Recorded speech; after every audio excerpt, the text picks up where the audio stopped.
Kiki. Hi. Hi. I'm sorry, we must have gotten our signals crossed. No.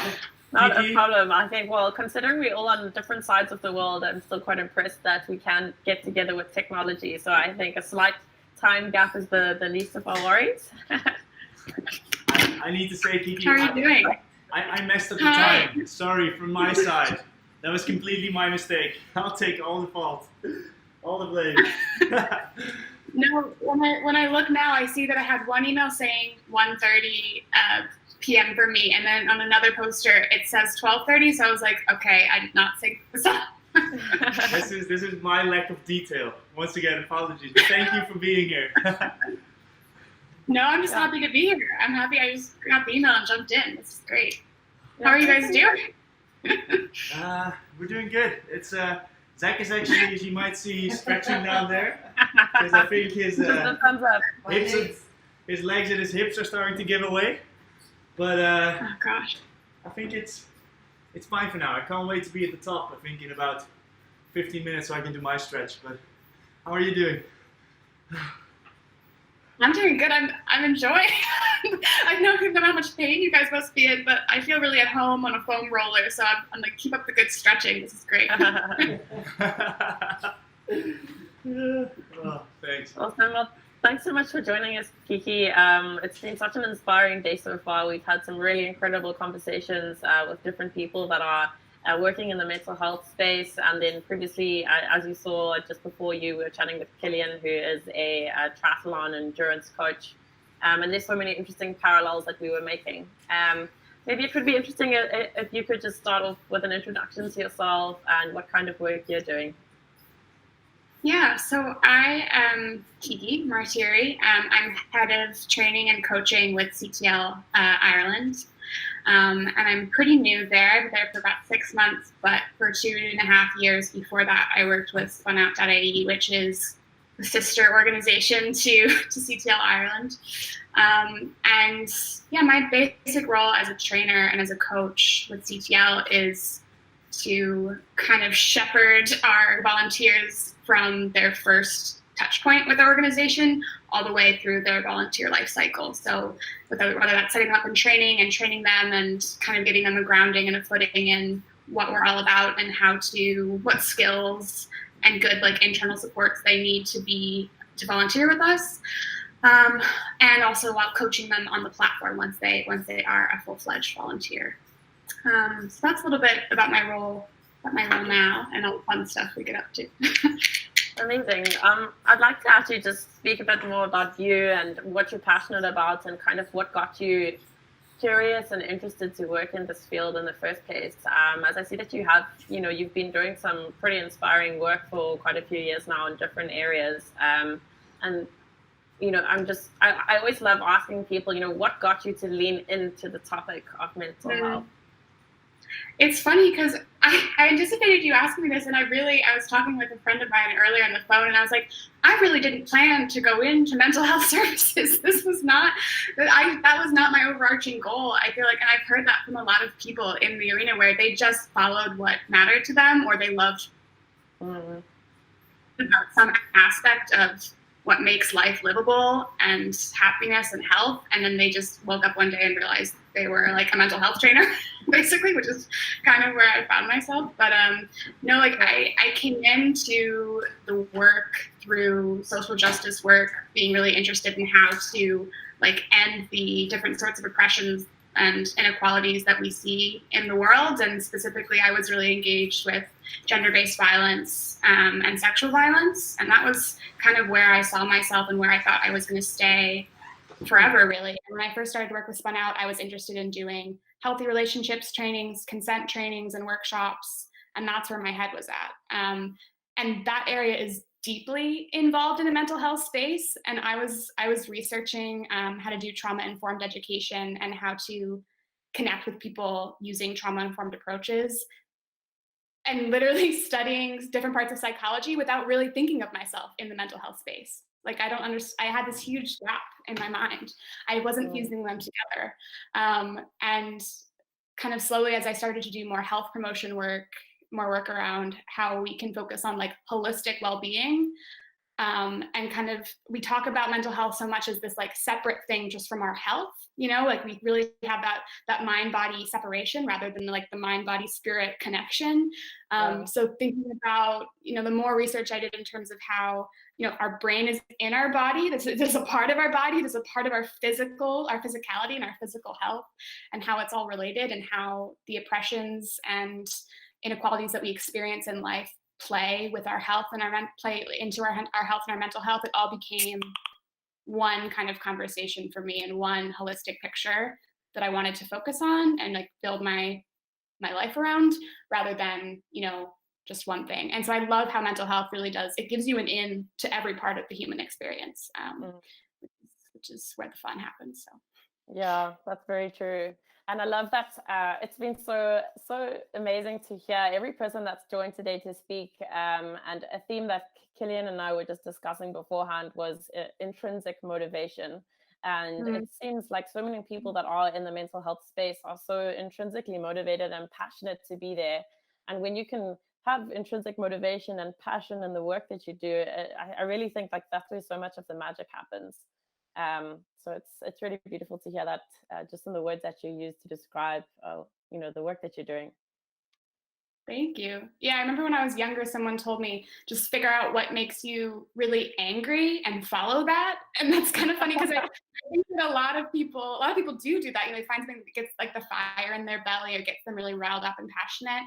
And there's other people who it's like the thing that brings them joy, and they're following that joy. But like whether it's like that anger or that joy, that's all passion. You know, that's all, you're following that like intrinsic sense of intense energy that draws you to something, and gives you a sense of like purpose. And like we're all trying to, I guess, answer the big questions of life, you know? That's so true. And I think like that's largely like what we're chatting about today. It's about starting the conversation about mental health. And it's I mean, just listening to some of the words that you've used to describe the work that you've done, whether that be in gender-based violence or you know, with Spun Out IE. I'm curious in terms of, you know, when it comes to starting a conversation, generally we do that so we can share insights and perspective and hopefully get people to start seeing the world in a different way. What kind of motivates you when you think about the long-term vision of where the world could go if this conversation became more prevalent throughout society? Ooh, that's a tough one. No small questions around here. Yeah, I would just really love for, as in, we're all so challenged right now in terms of connection, especially now that we're like kind of shut out from connecting in ways like that we're used to, ways that feel good. Like us as humans, we're hardwired for connection. We're hardwired to be in community with each other. And, you know, our tech life was already kind of taking us a little bit out of that, sometimes bringing us closer together as well. And now we kind of feel maybe more separated than ever. But like, I would like us all to like connect in that mental health is a space that we're all navigating. It's a space that we all have our struggles in. No one is, you know, unique or special to having it. And it's a space that we can all come and connect together.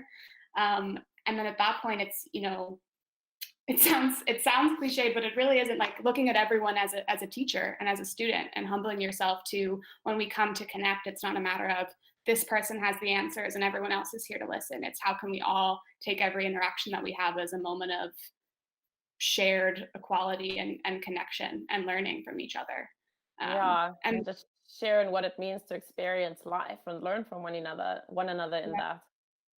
Yeah, people are, I think, you know, they're often looking for answers from experts, and like that expertise has so much value. And, you know, we're hearing from experts today. And that's like a tremendous tool. But also people just view their own experiences as an expertise. Like you are the expert on yourself, and your experience have tremendous value into informing what your own needs and insights and experiences are. And I think that's a lot of what we end up teaching people in training while we're trying to develop their skills and their active listening and their empathy. It's like you're just giving someone a space to have their pain heard. Like they're the expert on themselves. We don't have the answers for them by and large, and we don't need to. We're creating that space for them to ultimately be that, you know, find the support within themselves that they have those answers there for them. Yeah, Yeah, and I think that it's really cool to hear you say that. And why I asked that question is especially because you, I think, are the last person that's joining today to have these deeper chats. It's been really amazing because I think every single person that has joined has mentioned the words connection, creating Mm, space, being seen, and mm, listening and empathy. Those are yeah, the things that every single person has mentioned. And I think, especially people that have been listening in all day, that's definitely like a main takeaway is how can we take those main elements, which are the drivers of starting the conversation on mental health, and just make them a more practical part of our day to day. yeah. I mean, definitely for us at CTL, we're kind of in like a fix it culture by and large, like even across countries and in our economies, like we just want to drive, we want to rush to fix the thing.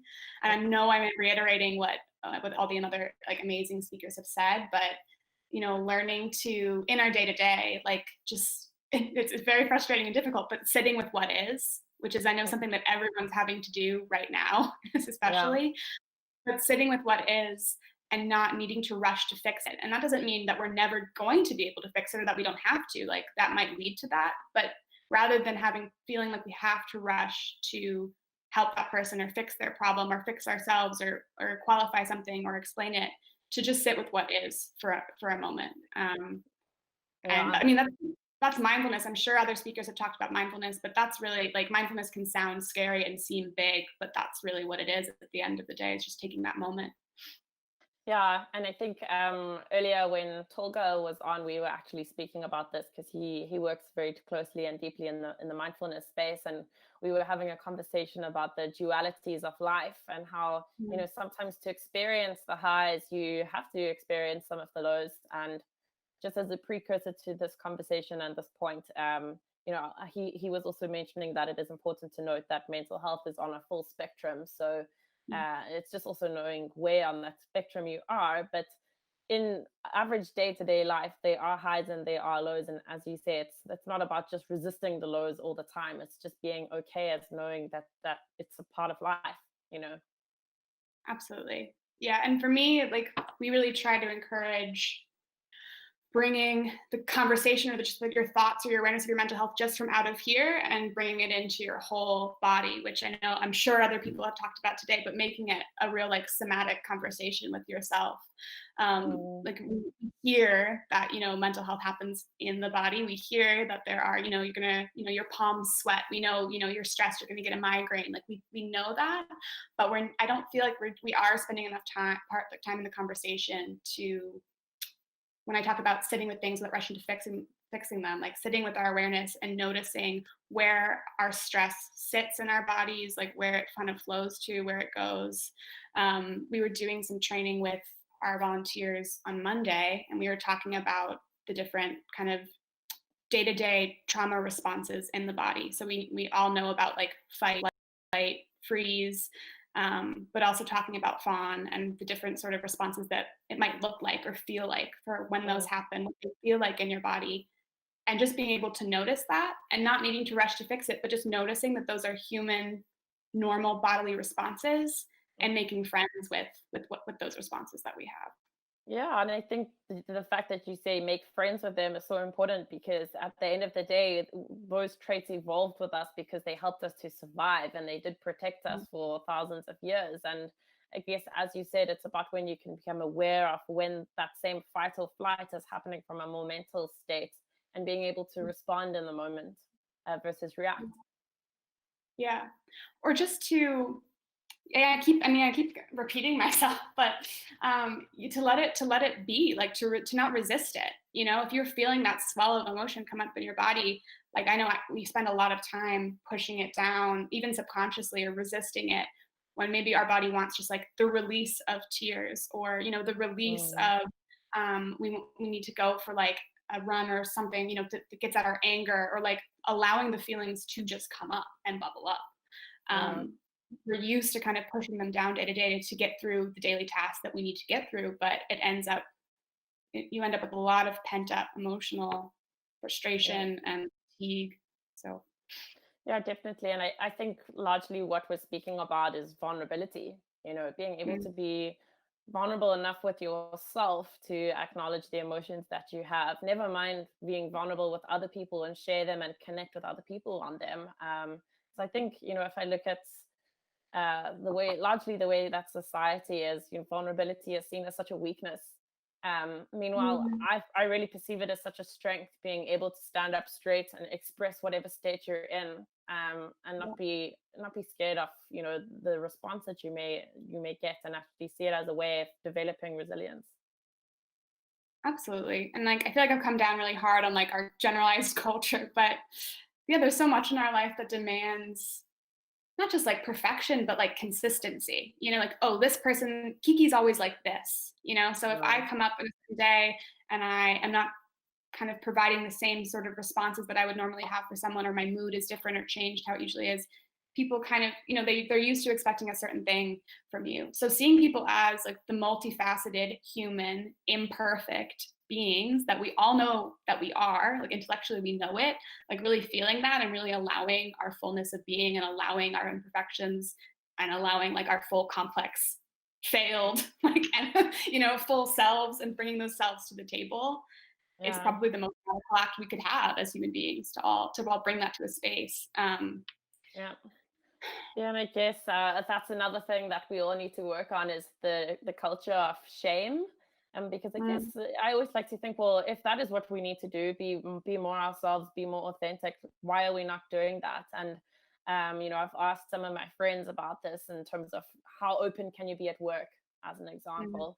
And often the conversation's like, oh, well, you can't say that.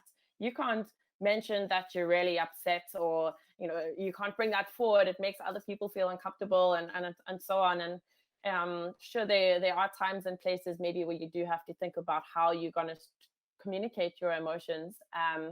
But I think, if we can all be a bit more intentional again about creating space for us to connect on that deeper level in more areas of our lives, that connection can build up so much strength, which leads to us being able to use more of our minds and more of ourselves in our work, in our relationships, and so on.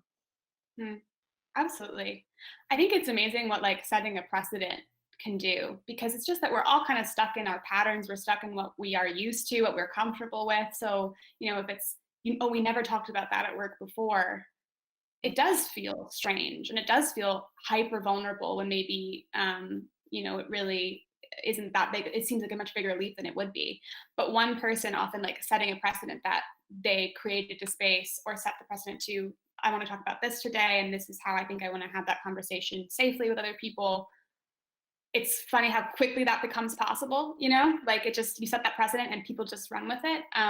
Even though it seemed really scary at the time, like even just thinking about quarantine now, if you would have told us a few months ago, okay, we're going to ask everyone to go inside and, keep this amount of distance, cancel this and cancel that, that's impossible. No one's going to do that. That's not going to happen. Like, I can't fathom that.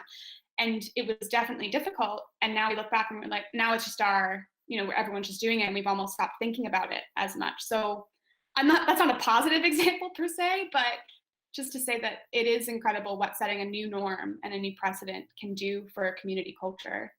And it feels really difficult and then ends up just kind of going very quickly when it's all said and done. No, you're very right. Another question, just to come in from a different angle.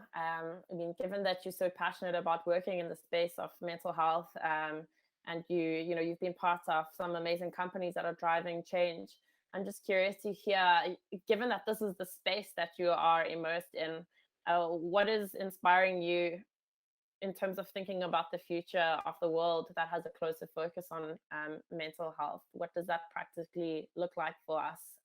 And all of us that may be more or less engaged in the overall conversation at this for our, in our personal capacities. Oof, such good questions. My goodness. If I was really living in my truth, I'd be like, I don't have these answers. No one does. Like, I'm right here in the mud with everyone, like, and trying to answer these questions too, like, don't look to me, look in. But no, like, while I've been cooped up, like we all are, like I find myself really yearning to connect again in person with in groups, and what the future of healing looks like for us when we are able to return to being in like in-person community, like what the future of like touch therapy and bringing somatics into therapeutic spaces looks like. Like, I know I've been kind of beating myself up almost of like, I know I should be really thinking about continued innovations in remote healing and like continued innovations in, which is what I'm working in now. And that's like the exciting space, that's the frontier. And that's what we need now kind of, you know, more than ever. But I am interested in when this is kind of hopefully ending at some point, or as we kind of move into a new phase of what life will look like for us, how we conceptualize and heal from when we've been taken away from people that we love or spaces and communities that gave us a sense of mirroring. Because so much of us finding that connection is seeing ourselves in others and being and mirroring to them and them mirroring to us. So how can we do that in a more enriched way remotely? And I'm looking forward to getting back to it in person. I can't lie. So yeah, no, definitely. And also, yeah, my questions are quite deep. I am that person, and I'm not expecting anyone to have like a textbook answers. I'm really loving just your perspective. I love that. Yeah, like don't shy away from the really hard, deep, gritty ones. That's what we need. Yeah. As something that's personally inspiring me, you know, I've asked most of the people that I've spoken to today, what does it look like to be a frontline worker in mental health, and starting a conversation, developing connection, making people feel seen, creating space to communicate, and so on. And the big term that's coming out of that is empathy. And I think that this is something that inspires me. Look, like what's going on at the moment with coronavirus is terrible, and I'm not for a single second taking away from that. But something that we can focus on from a very positive point of view is that we are in this together as a global community. And for the probably for the first time in thousands of years, everyone has had to slow down and really rethink, and we you know, can connect with each other on a common level because we have a common threat. And just that change in the way that we think, I think it has the potential to build up such a resilience from an empathy point of view. And if we can take that with us as we hopefully start to move out of this time in isolation, it for me, it inspires me to think about what a connected world we could become. I agree. Like for me, or I guess from the facilitators that I've been lucky enough to learn from, it's obvious to us that like, you know, all of our futures are tied up in each other. You know, that we were never separate, you know, like that the separations are kind of fictions of either like our economy or our class or these different things that divide us, but that, you know, all of our futures are tied up with each other. And that was always true, but I think that this has really brought that home for everyone. You know, it's really highlighted it for people that all of a sudden they're like, wow, everyone else really is going through like the same, like similar things to me. So I'm really glad. I mean, I'm not same as you, like I'm not happy that's happening, but if that is something that has come through for people in this, that is a gift in a way. And I hope that it can be brought forward, which is that we are all doing this all together in different ways. So yeah, I mean, empathy for me it comes back to training and facilitation of how I make my work, but like there's this like adage in teaching of, you know, you meet someone where they are. And that I think can sometimes sound like you're lowering your message, or you're hedging your message in different ways depending on where someone is in that conversation. But it's really just empathy, like you meeting someone where they are, you're putting yourself in their shoes, and you're engaging with not who you want them to be or who you thought they were, but who they actually are and where they're actually coming from, which is what I'm sure you've been talking about all day today, which is amazing. Yeah, but I think the most inspiring thing about all the conversations today is I think the underlying themes are the same, but it's just different perspectives, different expertise, different experiences that are explaining them, which you know, the more perspective you get, the more of the overall topic we can understand. So it's really great to hear your perspective on that. Thank you. I just wanted to ask you, I believe that you are a writer. Oh, yeah. Do you do writing? I mean, So kind of where I wanted to take this was, I'm quite Yeah. curious in terms of the different ways in which we engage with content on mental health. Mhm. You know, if we look quite high level and then go granular, and to just take it back to some of the conversations I was having earlier with the crisis text line team and the power of using text, which has, less layers of that we might have to break through in terms of being vulnerable. Mhm. When you're standing face to face with someone, there's often this physical dance that we have to trust each other to create the space to share. And I think when it comes to writing, um, you're able to communicate things in such a clear way. And then when you can digitize that and reach people in ways that crisis text line does, spun out does, that's also a really effective way to start the communication on mental health. Absolutely. I mean, writing, like, different tools work for different people.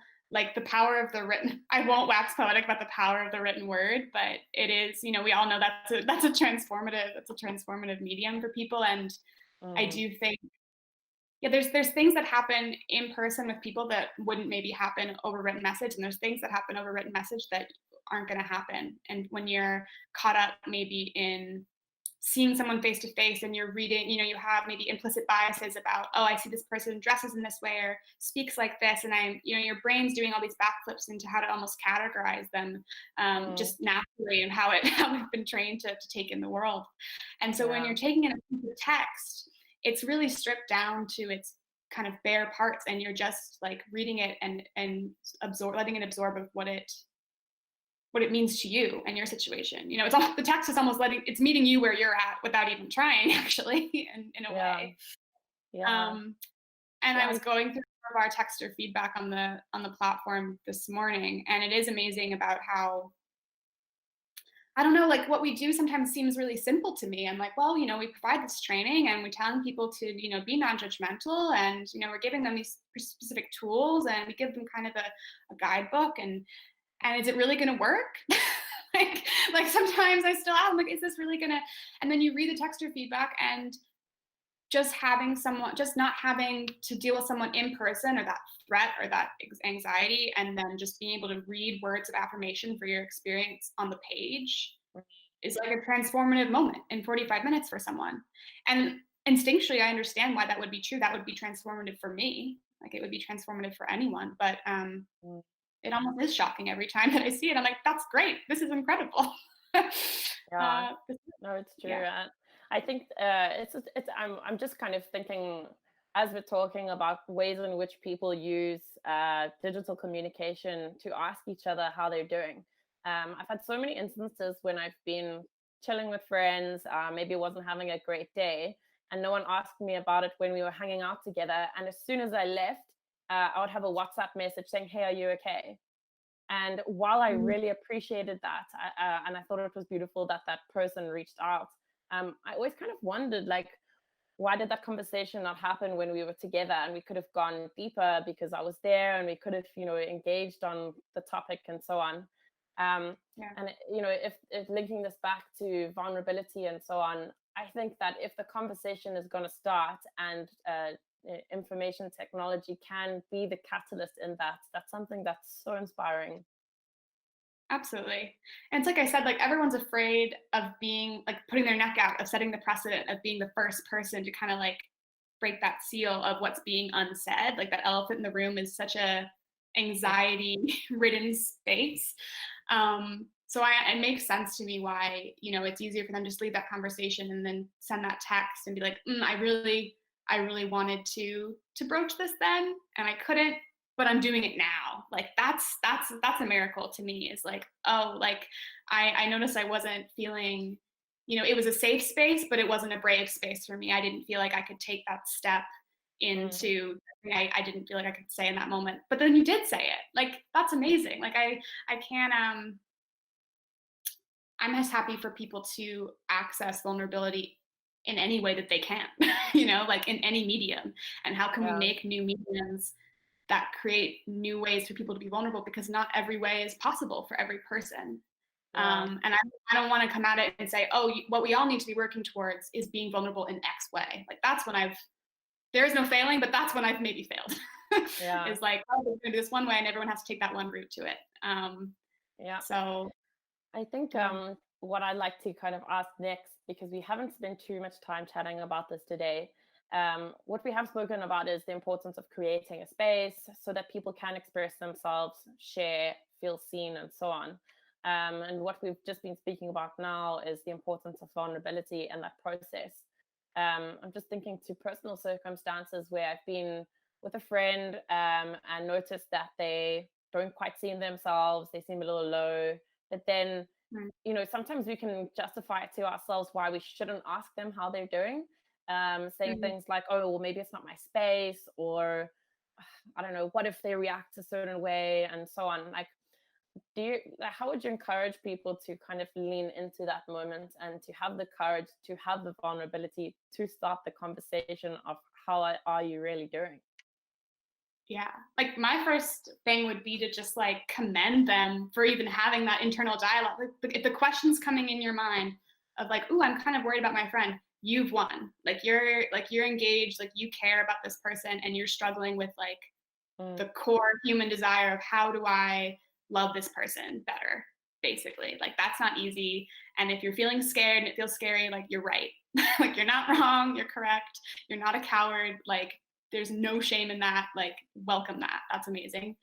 And then the second thing is, yeah, like let it come. Like I would say you do have to dive in. Like every one of us has a story at that time that we wanted to say something and we wanted to start the conversation and didn't. And there's no shame in that, but it does wear on you. Like you do always say, how could I have loved that person better? So dive in, but then find a way that is safe and comfortable for you, that feels good for you. There isn't one right or good, perfect way to check in with someone. The person only is going to remember that you checked in, and that you cared, and that you were trying to show love in the way that you could. The worst thing we want to hear is, well, they just never said they never said anything. And that's understandable. That is understandable because it's hard.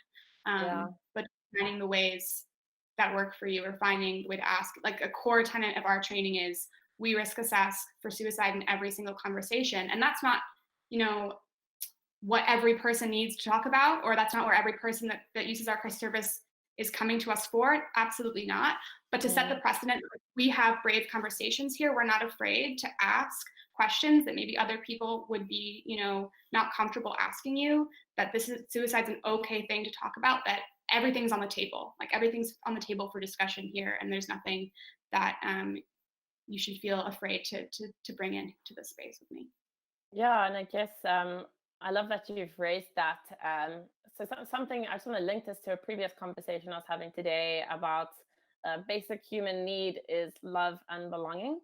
And this is always what I think about when I feel scared or lacking courage to have those hard conversations with friends or family or colleagues, whoever it might be, is this someone that I care about, potentially love, or want to have a connection with? And if the answer is yes, then I should kind of try as hard as I can to lean into that position to create space for them. And it does require courage, but more so I guess it's also a bit of a skill that you can develop over time. The conversation of today has been resilience, and resilience is something like Jim and Zach will know just with their training that they've been doing, is you have to chip away at it day in, and learn to what kind of questions work and which ones are you comfortable of asking, and how can you build towards asking the deeper questions and getting people to feel like the safe that you've created is space for them, safe for them to step into. Absolutely. I might go on a bit in a tangent, but I swear it's related. It's what came to me when you brought that up, is something I'm really interested in is using theater. I mean, which a lot of facilitators use this. It's using theater as a tool in facilitation for learning. And it's backed by a lot of psychology of, you need to bring your body, your emotions, your mind, and your full body into the space to practice things. And if your mind doesn't have like a role play almost, or like a script for how you would handle something, you're going to freeze up in the moment because it's unfamiliar and you're not practiced in it. And the more we practice ourselves into a role, the more we feel comfortable. So there's a lot of amazing work done in the anti-racism training space for how can we get people to do role plays and use theater to put yourself into the role of how do you want to react in instances of racism, and how do you want, what kind of person do you want to be? But if you don't practice that, or you don't feel like you have that role that you know how you want to, go into that situation with, you're going to freeze up, or maybe you're not going to feel as brave, or you're not going to know, even if you know what to do in the moment, you feel like you won't know what to do. So there is super interesting. Yeah, it's incredible, and I'm not taking credit for this at all. This exists. This is out there in the fore, and I'm happy to learn from it, and use it when I can. But how we, it's an instinct. We know it, but like the more we practice something, the more it becomes a part of who we are. Like I'm someone who steps in when I see an instance of racism, and that becomes part of your social script and part of who you are and how you see yourself. And if we don't practice it, it kind of isn't written in as part of that script. So the first few times that you are going to reach out to that friend are going to feel scary. You're not going to know what to say or what to do, but you're starting a practice, and like that's going to become a part of who you are. And then a part of your own script for yourself is I'm someone that checks in with my friends. And the more you practice it, the more it becomes instinctual. Definitely. And I think we were saying how like relevant what Zach and Jim are doing today is because, I think with training for an endurance sport, it's largely about developing discipline, resilience, but also muscle memory. And what you're talking about in terms of doing theater, it's almost like developing muscle memory for an emotional response. So that when you are in that position, you kind of can just trust your brain that it can take over and respond in the best way, and that you won't kind of go into freak out mode or shutdown mode or close up mode. You can actually just be vulnerable and be present in that space, which then allows for such a deeper level of connection with the people around you. Absolutely. The image that came to my mind when you were saying that was like doing my CPR training of like how many times they have you go through and just physically practice the motion of like entering the room, getting on the floor, getting this, getting that, and doing it over and over and over again to the point that you're like, why? And the reason why is so that like 2 years from now, when you've totally forgotten it, hopefully somewhere in your muscle memory, you remember what to do to try to go save, this person's life and do CPR. So anyway, that's what came up for me, but it just connects in so many different levels and I always just seem to find that the things that always feel the most profound in me end up sounding so simple. You're like, oh, of course we know we need to practice. Of course. But I actually really love the CPR example. Like I had a practical experience with that. I had to do CPR training. I was a spinning instructor or indoor cycling instructor in South Africa. So doing CPR training was something we had to renew once a year. And I had an experience when I was in the car park at a shopping center when a lady had passed out and fallen onto the ground. And in that moment, I just dropped everything and ran over to her and did the whole procedure. But I remember straight after that feeling so wired, like, oh my word, what just happened? And it was so incredible to see how just because of having done that refresher, I could actually respond in that situation and have some kind of an impact. Rather than feeling crippled by panic of, oh, what is going on? And I can't handle this. This is too much for me right now. So it's inspiring to hear that there are techniques such as theater being used to teach emotional resilience and training and response. I know it's not even a frontier because it is something that's been happening for a long time, but for me, it feels like a very exciting space because so many people have an instinct to help, they have energy behind, I want to help this thing so much. I care so much about this. If only I knew what to do, if only I knew how to channel my energies or my resources and like, give me a script, like give me something, give me a path. Like as long as I have that path, I can just do it. And I love that. Part of that, again, I'm like, ooh, let's sit with what is, let's sit with like our instinct to fix, let's sit with the power that we kind of already have within ourselves that maybe we think we don't have anything we could do, but we just need to sit and dig a little deeper. But then also I'm really excited as a trainer to give people spaces to come up with solutions and paths, and also give people some like social scripts of like, all right, here are some templates for, you want to start a hard conversation, here are some ways to do it. Like you want to be able to help someone in crisis, these are some ways that we found that work. So I think it's both. It's like the constant dance of what knowledge and expertise people already have within us, and also like let's also support people with training that works to lead them on those paths. Yeah, definitely. Well, wow, this all just really inspires me, as I feel like I've been a broken record saying that the whole day. Like, I'm so inspired to see the work that is happening in the space, and just really commend you and everyone that you're working with. And yeah, it's just really incredible to know that there are people that are developing tools, techniques, and then coming onto platforms like this to amplify it, make it accessible and understandable to the rest of us. It's absolutely my pleasure. Like I truly feel like I'm like, learning from you guys and inspired by all the biking that's happening right here, and inspired by your facilitation skills and like leading this conversation and opening windows for me to have things to want to express to everyone. So no, it's a real gift. It's a real gift both ways, and I'm delighted to have gotten to speak with you. Awesome. Zach, Jim, do you guys have anything you'd like to ask or say to Kiki while she's still with us? Yeah, firstly, thanks so much for coming on board, Kiki. And yeah, I've been following this conversation a lot, and it's really helped me take my mind off the cycling and my legs. So that's a huge bonus. And that's also because what you guys are speaking about, makes sense and is very interesting to listen to. And I'm sure the people who are watching us live feel the same way. So Kiki, we've got 2 questions from some of the people who have joined.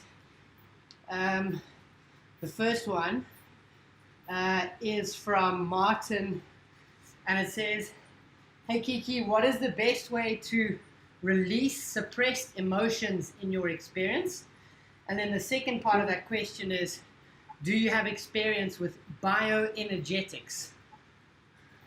Oh, I will just come off the bat and say that I do not have experience with bioenergetics. I think it's so important to admit when you don't have expertise in an area, and to just we don't all know about everything. So I love learning about things I've never heard about before.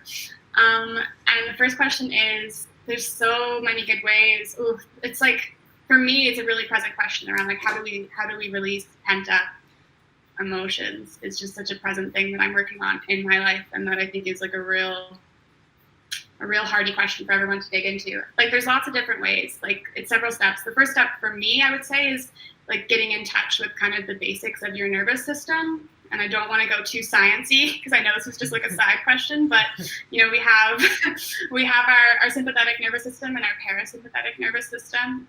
So the sympathetic is our stress responses, and the parasympathetic is what brings us back into a state of rest and relaxation and calm. So having those emotional releases, it's great to have that in a state of parasympathetic connection, so that we feel safe and we feel calm and relaxed in order for those emotions to come up to the fore.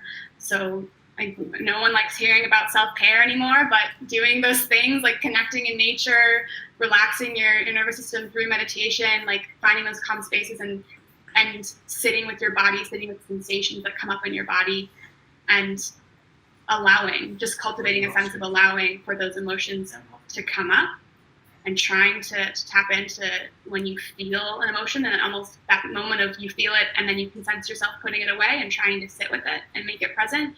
Like, there's a million different ways. I'm currently enrolled in a course of somatic releasing, of how to do it, and it's hard. It's not easy. There's not one way. But that would be my first tip, I guess, is cultivating that awareness and cultivating a sense of you're allowed. Like, I'm allowed. I feel sad. I'm allowed. I feel angry. I'm allowed. And so on. Yeah, and I think Ian Powers also mentioned that earlier.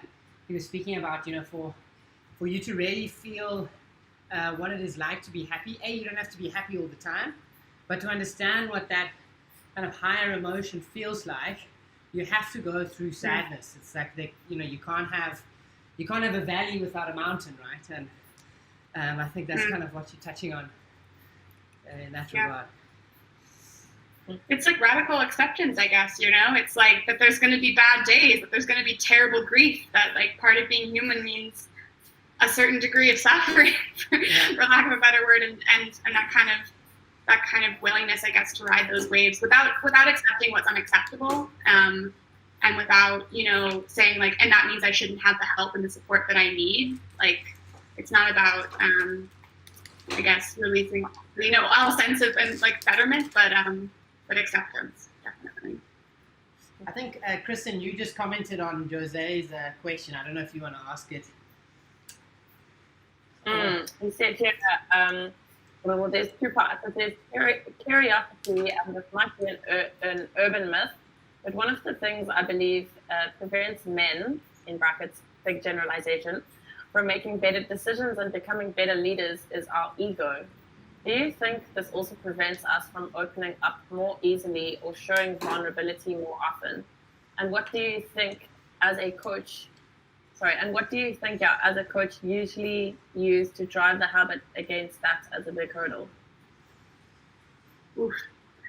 Yeah, I mean, I love talking about gender and I love talking about gender roles and gender dynamics, and I'm not trying to cop out of that conversation, but I do think the conversation of the ego is like universal. It's like across all gender expressions and orientations. But like, yeah, I mean, I think we're given certain, again, like social scripts as we grow up of like what it means to be an adult means, I'm in control, or what it means to be, the right sort of man or woman or whatever is I always have it together, or I always have the answer. And I'm always, it's this idea of perfection, which is ridiculous and doesn't exist. And I think our egos get really stopped up in that of I can't be seen to be weak or to fail. I don't think it's exclusive to men, but I think getting in touch, like confidence and ego are different things. Being confident and aware of what skills and what gifts you have to bring the world is different than being wrapped up in this idea, this fiction of perfection. And I think our egos get really stuck there, for sure. Yeah. I always think about, I read up about ego all the time. I'm super curious about it because I think the impact it has on our day-to-day lives is so massive. And when you come to see that, you can't unsee it. So I guess to answer Jose's question from my perspective, would kind of say, for me, ego is only a natural evolution of our mind. I mean, if you think, if you had to rewind a couple thousand years, human beings evolved from physical survival of the fittest. It was a fight or flight moment, and if you chose to fight, you had to be the strongest to win. Otherwise, you were not going to make it through. And our psyche has largely evolved in the same way. So if you think about ego, it's kind of trying to do that for you. It's trying to say, I am the biggest, I am the strongest, and so on. But where it comes to then sever connection is if your ego prevents you from having the ability to foster consideration for someone else, and to prevent the space for someone else to share what they have to share because you're so busy trying to share and wave your own flag, that prevents growth. And Jose, you asked, how does that impact leaders and people in the workspace? I mean, if you think about a leader who is big in their ego and can't foster space for their colleagues and fellow employees to share their ideas and so on, it just prevents the whole team from fully tapping into their potential and moving forward. So I think it's really a great starting point, specifically because a large part of the conversation around mental health starts with vulnerability, which is the other side of ego. Yeah, I think there needs to be more. I'm really happy with the question about ego because I think there needs to be, and there have to be a lot more conversations that happen around that. Because ego really is kind of a myth to me, right? Because it's putting yourself before others. It's denying our interconnectedness. It's denying what we talked about earlier in terms of all of our fates are tied up in each other. I think I did a whole course at one point around the toxic CEO, the toxic egoic boss, which is maybe what the person writing in was kind of talking about. And just it's a total denial of empathy. You're totally ignoring all of the emotions of those around you and the impacts of what's happening to you. So I think more conversations about ego and ego space, like what you said about the biology and kind of evolutionary pulls and things like that. I'm so interested in how we can create what we want to have, what we want to see, I suppose. And we know that communities exist that have very little reliance on one leader or one ego and are interconnected and work in community. And I'm so interested in how we can create the sort of communities that we want to see regardless of I think by a lot of to share on that, and like something that really inspires me, and this directly plugs into ego. I always think about the four pillars of well-being, being physical, intellectual, emotional, and spiritual. And I mean, based on like how I've seen ego to evolve, it largely came from the physical. It kind of then makes its way into the intellectual, but when it starts coming into the emotional, it just prevents us from moving forward and from growing. And yeah, I think that's why that there is so much need for these kind of conversations to take place, to actually like shine light on the need for emotional awareness, and what it means to be vulnerable in that state and be your full self. I mean, we so often this term of bring your full self to work, or express yourself and so on, but what does that actually mean? What does it look like? And I think we all have a responsibility to create space for people to be their full selves. We can't just say it. We actually need to create that space and know that that space isn't always super pretty either, often not. Yeah, often not. That's exactly it. I mean, some of the conversation that was happening earlier, we were speaking about a lot of the ways that young people are connecting, which is also a really privileged way that we have in our world, but it's on social media, and it's a lot of surface level interactions. And then it's about, well, how can we then start bringing more depth into those spaces and make those spaces places where we can connect on a deeper level, foster more empathy, and remove the ego. And I think that's a big challenge that we have to solve in the tech space, because if we are constantly training ourselves to communicate in an ego way, largely saying, look how great I am, look how amazing my life is, and never sharing in the not so pretty sides of life, we can't expect ourselves then to move forward at the pace that the world might need us to. It's a really hard conversation, because it's a sacrifice, right? Like, there's things to be lost when you don't play the game of ego. Like, there's money to be lost, or safety to be lost, or community to be lost, because there's still a lot of, there's social reward for kind of playing the ego game. So, yeah, it's a complicated conversation, because not everyone's able or willing to make those sacrifices for what that might mean. So then I guess it comes back to us, like, how can we make ourselves someone that's going to be the non-judgmental person online, someone that's not going to look at that photo and be like, that person's not pretty enough, rich enough, cool enough, witty enough, whatever it is. How can we rewire our brains for that compassion and just like reveling in the joy of someone sharing themselves? That would be where I'd love to see, kind of social media go, is just reveling in the joy of someone wanted to share something and connect with you, and that's amazing and that's great, and not having to have it look a certain way.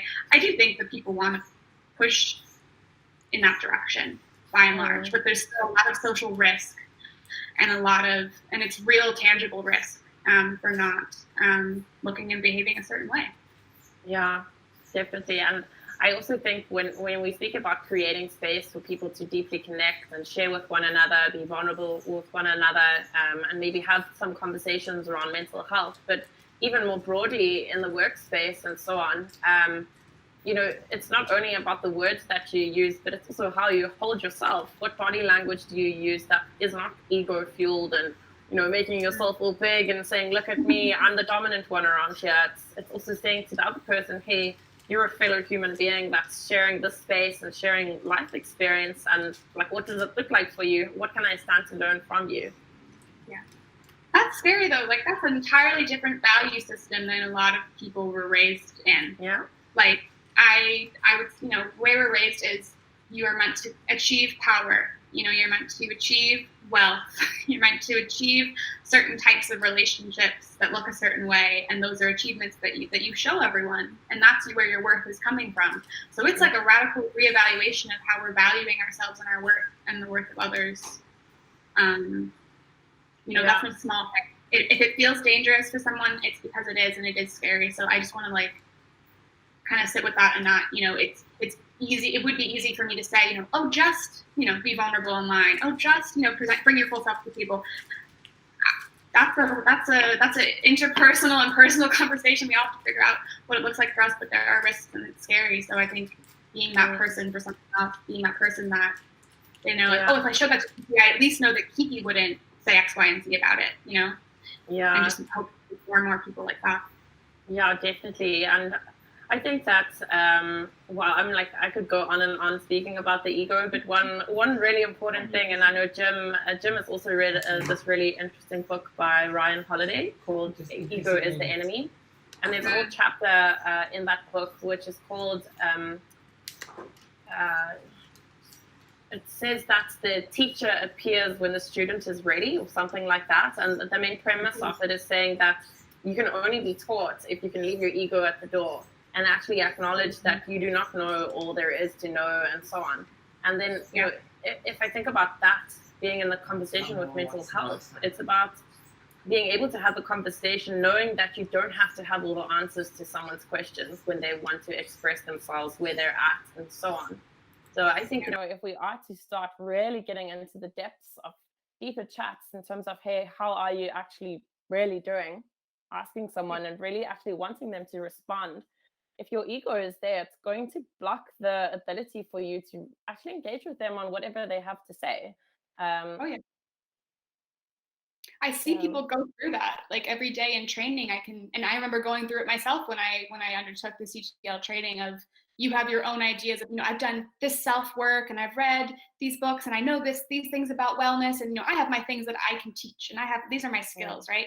And the whole training kind of humbles you to like, your agenda doesn't matter here.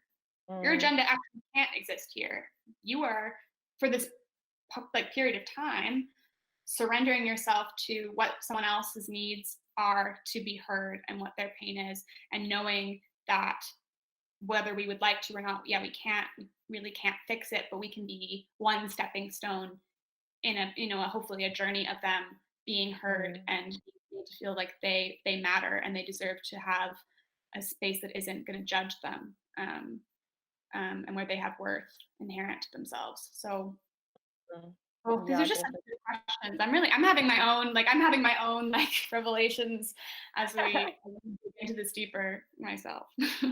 Yes, I live for these kind of conversations. I mean, shout out to both of my roommates, but they sit with me in the kitchen most nights having these deep chats, trying to solve life's problems. And it's as I've said to most of the people that have spoken today, it's just really inspiring to hear that more people are starting to think about these kind of things and to communicate them and to make them more a practical part of how we can express them in our day-to-day lives, you know, whether that be at work, with our teams, with people that we love who we know are struggling, or just people that we love, just that we want to connect with on a deeper level. I think the benefits of the mental skills, mental and emotional skills we're talking about are, you know, they're so incredibly valuable. Absolutely. Like, and I think this might be, again, another tangent, but we're hearing a lot more conversation happening around accountability, I think, as of late, especially, and what the nature of accountability is, and whether it's punitive or whether it's love and like a part of love. And we've talked about hard conversations and being non-judgmental. Like, being non-judgmental and creating space for someone doesn't mean that someone's not accountable. You know, it doesn't mean that we're not holding people to a values-based approach or to high standards. In fact, us like really being there for them, us really loving someone has to include accountability, has to include us having those hard conversations. That's again, not from a place of ego, not from a place of I have the right answer, I know you better than you know yourself, but having that come from accountability from a place of care, rather than, you know, coming down onto someone from your place on high. Like that, I'm saying this, I'm not saying this as if it's easy. Like for me, myself, is a place of, I'm a trainer of X amount of people. Like that is something that lends itself to a hierarchy and to an ego innately.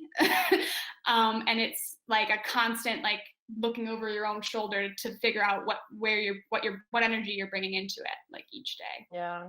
And I think that is such a crucial point that you mentioned, because, you know, if we think about how much time we spend at work, And then what is the culture at work? And if the culture at work is one that is hierarchical and ego driven, it's quite difficult then to have kind of conversations around mental health, or just never mind mental health, but just more deeply connect with the people in your team and so on. And yeah, wow, I think it's such an interesting space that I'm really inspired to see where this conversation goes and how it inspires different people in their workspace, in their relationships, and in their lives to think a little bit differently about creating space for deeper connection.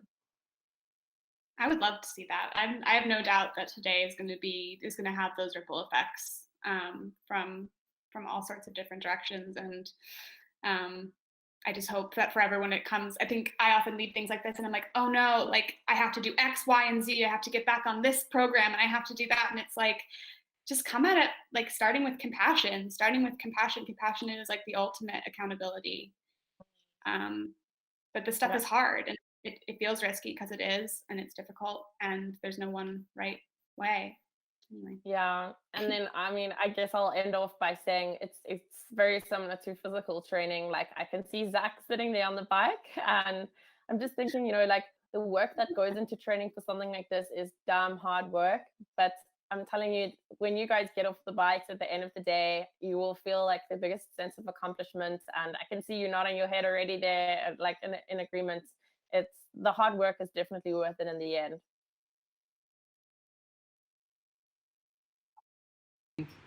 You know, one of the major benefits is that just taking this as an isolated moment, being able to cycle for this long will give me a lot of confidence when I do tackle another event or another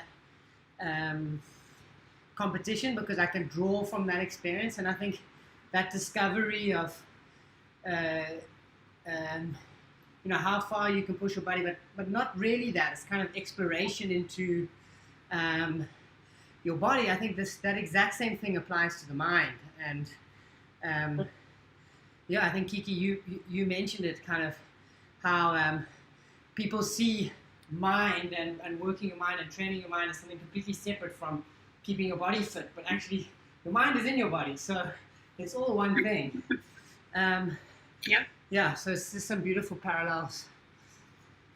Yeah. And we've got a, sorry, Kristin, so we've got a wonderful comment here from Ian Power, and he says, I'm living for this conversation, in caps, Kristin and Kiki. I am in awe of your empathy and expertise. So that's an amazing shout out. Awesome. Hi, Ian. Thanks for that. Yeah, it's definitely been a very inspiring day, and I think the undertone of what is inspiring here is just the passion that everyone that has joined and shared their stories, their expertise, insights, curiosities. It's just passion for, you know, why this topic matters and why it matters that we, you know, amplify our voices and our perspectives and, you know, some of the benefits that we've experienced when it comes to mental health and, you know, the hope that there is for all of us as a collective to move forward. Absolutely. I couldn't say any better myself. And I know we've talked a little bit about, you know, while we're not happy that we're in the situation that we're in globally, but there are insights and learnings from it. And like, I do think that the experience has brought on braver conversations, because people are seeing how fragile and precious life is in a way, you know, and it's making us want to bike to Everest and raise awareness for causes that matter. It's making us want to volunteer. It's making us want to call people up and check in. Like, it is doing those kind of beautiful reminders of those connections and what really matters. And yeah, under not great circumstances, but I feel inspired by that, and I think a lot of people are as well, which is great. Yeah, definitely. Cool. Well, thanks so much, Kiki. This has been such an interesting conversation. Yeah, I mean, if it was up to me, we would probably sit here until about 1 a.m. I know Jim, like watching poetry. There's fire requests. Well, this has been the highlight of my day. I feel like every conversation, I mean, I'm not going to judge my future conversations of the day, but I feel like it's all downhill from here. This was a high point. For us, it's Your only your up roommates are just going to be like, okay, cool, I'll just go sit in my room then. When mom goes, I'm like, excuse me. Like, I'm a great conversationalist. You are, mom. You are. I'll Yeah. have some people later. Awesome. Well, thanks so much, Kiki. It's once again, it's been really inspiring chatting to you, and just all the best with the work that you are doing, and just carry on pouring the passion that you have into it, because I mean, as is so evident, your work is going such a far way in terms of not only starting the conversation, but deepening the conversation on mental health. No, it's a village. Like, I work with a tremendous team of people, and anyway, the pleasure's been all mine. Thank you so much for having me, and for the inspiration that you're giving me in terms of having these hard conversations with people, pushing your bodies to the end of the limits with this biking and raising awareness. It's been a real gift to share some time with you guys. So have a great rest of your day. It was nice to meet you. Yeah, nice to meet you too. Thank you All the so best. much, Thank Kiki. you. Thank you. Bye. Thank you. Yes.